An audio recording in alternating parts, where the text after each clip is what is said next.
Fact number 1। दोस्तों, लता मंगेशकर जी ने 6 दशकों से भी ज्यादा वक्त तक संगीत की दुनिया को अपनी मखमली आवाज और सुरों का तोहफा दिया। अपनी आवाज से कभी उन्होंने खोई मोहब्बत को जगाया तो कभी आंखों में आंसू भी ला दिए। लेकिन पिता की मृत्यु के बाद एक वक्त ऐसा भी था जब लता जी और उनके पूरे परिवार पर मुश्किलों का पहाड़ टूट पड़ा। उस वक्त लता मंगेशकर महज 13 साल की थी। चूंकि लता जी घर में सबसे बड़ी थी तो परिवार की जिम्मेदारी उन पर आ गई।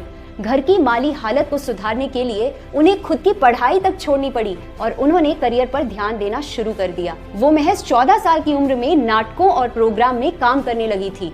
उसके बाद उन्होंने पीछे मुड़कर कभी नहीं देखा और अपने पूरे जीवन में लगभग 20 भाषाओं में 30,000 गाने गाए और अपनी सुरीली आवाज के दम पर लोगों के दिलों में उतर गई। दोस्तों, लता जी को A2 फैमिली की तरफ से भावपूर्ण श्रद्धांजलि। Fact number 2। मैदान पर छक्के छुड़ाने वाले पूर्व भारतीय क्रिकेटर और कप्तान, हम सबके चहीते कप्तान MS धोनी जल्द ही नए अवतार में नजर आने वाले हैं। सोशल मीडिया पर MS धोनी ने अपनी graphic novel Atharva the origin का टीजर शेयर किया है। इस ग्राफिक नोवेल में उनके एनिमेटेड अवतार को देखकर फैंस का उत्साह 7वें आसमान पर पहुंच गया है। सामने आए इस टीजर में MS धोनी के सिर पर जटाएं दिख रही हैं और इसमें वो अकेले ही कई राक्षसों से भिड़ते हुए नजर आ रहे हैं। सोशल मीडिया पर हर जगह MS धोनी का ये नया अवतार छाया हुआ है। Fact number 3। ये कहानी है केरल के रहने वाले श्रीनाथ की, जो कि रेलवे स्टेशन पर एक कूली का काम करते थे।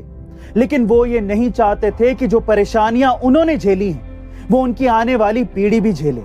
सिर्फ इसीलिए उन्होंने सिविल सर्विसेज में जाने का मन बनाया। लेकिन श्रीनाथ के ऊपर परिवार को चलाने की जिम्मेदारी बहुत ज्यादा थी। इसी वजह से उन्होंने बिना नौकरी छोड़े ही किताबों की बजाय रेलवे के फ्री वाईफाई की मदद से रेलवे स्टेशन पर ही काम करते हुए मोबाइल से ही ऑनलाइन लेक्चर्स को सुनकर पढ़ाई की और यूपीएससी सिविल सर्विस जैसी कठिन परीक्षा को सफलता से हासिल किया। गाइस, दुनिया में मेहनत और इच्छा शक्ति से बड़ी कोई भी चीज नहीं है। अगर इंसान कुछ करने की ठान ले तो उसे कोई रोक नहीं सकता। Fact number 4। चेहरे पर ग्लो लाना हो या फिर फिट रहना हो, दोनों ही चीजों के लिए हर कोई आपको ज्यादा पानी पीने की सलाह देता है। लेकिन क्या आपने कभी ये सोचा है कि एक्चुअली आपको कितना पानी पीना चाहिए या फिर आपके शरीर को कितने पानी की जरूरत है?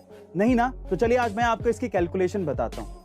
रोजाना कितना पानी पिए ये जानने के लिए सबसे पहले आप अपना वजन तोल लें और फिर जो भी वजन है आपका उसको 30 से डिवाइड कर दें।